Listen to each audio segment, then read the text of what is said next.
ভাবুন তো, এমন একটা বই যেটা হাতে নিলে আপনি দেখবেন অক্ষর আছে, শব্দ আছে, কিন্তু একটাও পড়া যায় না। এটাই পৃথিবীর সবচেয়ে রহস্যময় বই। ভয়েনিচ ম্যানুস্ক্রিপ্ট এই বইটি প্রথম খুঁজে পান এক বই ব্যবসায়ী উইলফ্রেড ভয়েনিচ।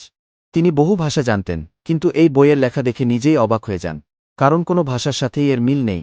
বইটির বয়স প্রায় ৬০০ বছরের বেশি। বিজ্ঞানীরা কার্বন ডেটিং করে ধারণা করেন এটি লেখা হয়েছিল ১৪০০ সালের দিকে। আর সবচেয়ে আশ্চর্যের বিষয় হল, এই বইয়ে প্রায় ১৭,০০০ অদ্ভুত অক্ষর ব্যবহার করা হয়েছে, কিন্তু আজ পর্যন্ত কেউ এর অর্থ বের করতে পারেনি। ভেতরে আছে অদ্ভুত অদ্ভুত ছবি, কখনো ভেষজ উদ্ভিদ, কখনো জ্যোতির্বিদ্যার চিত্র, আবার কখনো মানুষের মতো রহস্যময় ডায়াগ্রাম। বিজ্ঞানী, ভাষাবিদ, এমনকি ফবাই ও শেয়া পর্যন্ত চেষ্টা করেছে এই বইয়ের রহস্য ভাঙতে, কিন্তু সবাই ব্যর্থ। অনেকের মতে এটি কোনো হারানো ভাষা, আবার কেউ বলেন এটি একটি গোপন কোড। এমনকি কেউ কেউ মনে করেন এটি হয়তো মানুষের তৈরি সবচেয়ে বড় ধাঁধা।